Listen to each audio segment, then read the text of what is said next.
Perkenalkan, nama saya Yulsaran Temangido dengan NIM 219411432.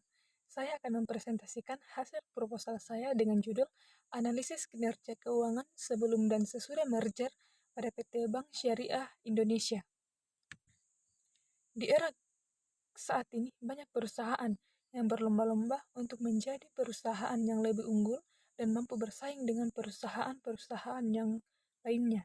Nah, untuk menghadapi era tersebut, perusahaan melakukan beberapa strategi.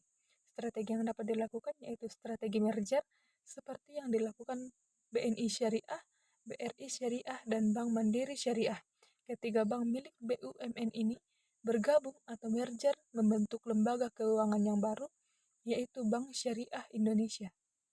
Nah, sebelum melakukan merger pada perusahaan, perlu melihat laporan keuangan pada masing-masing perusahaan untuk dianalisis kinerja keuangannya.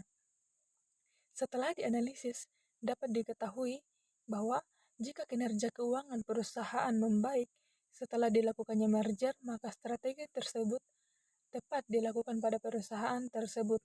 Tetapi sebaliknya, jika kinerja keuangan perusahaan menurun setelah dilakukannya merger, maka strategi merger tersebut kurang tepat dilakukan dalam perusahaan tersebut. Berdasarkan uraian latar belakang di atas, persoalan penelitian ini yaitu bagaimanakah kinerja keuangan sebelum dan sesudah merger pada PT Bank Syariah Indonesia. Tujuan penelitiannya yaitu untuk mengetahui bagaimanakah kinerja keuangan sebelum dan sesudah merger pada PT Bank Syariah Indonesia.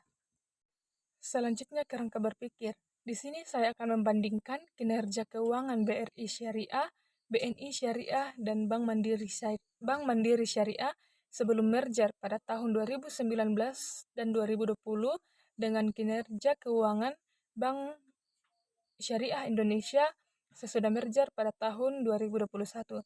Saya akan membandingkan dengan menggunakan beberapa rasio yaitu CR, ROA, ROE, DAR, dan DER. Selanjutnya, metode penelitian. Jenis penelitian yang saya gunakan yaitu deskriptif kuantitatif. Jenis data yang saya gunakan yaitu data sekunder. Sumber data dalam penelitian ini yaitu buku, jurnal, dokumen yang terkait dengan objek penelitian. Dan lokasi penelitiannya yaitu pada Bursa Efek Indonesia. Selanjutnya yaitu populasi dan sampel. Populasi dalam penelitian ini yaitu seluruh laporan keuangan pada Bank Mandiri Syariah, BNI Syariah, BRI Syariah, dan Bank Syariah Indonesia.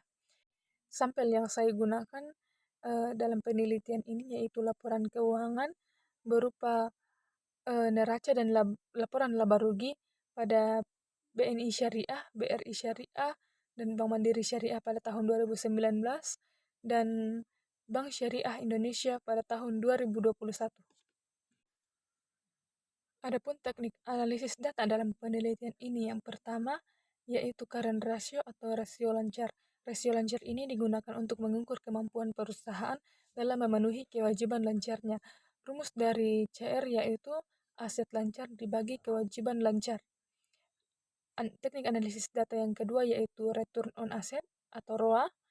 Nah, ROA ini digunakan untuk mengukur kemampuan manajemen perusahaan dalam memperoleh laba bersih dari pengelolaan aset yang dimilikinya.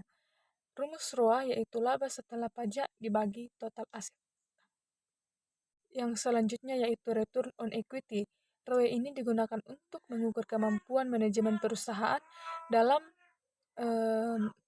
mengelola modal yang tersedia untuk mendapatkan net income atau laba bersih. Rumus ROE yaitu laba setelah pajak dibagi total modal. Yang selanjutnya yaitu DAR. DAR digunakan untuk menghitung perbandingan hutang termasuk hutang jangka panjang dan hutang jangka pendek terhadap total ekuitas suatu perusahaan. Rumus dari DAR yaitu total utang dibagi total aset.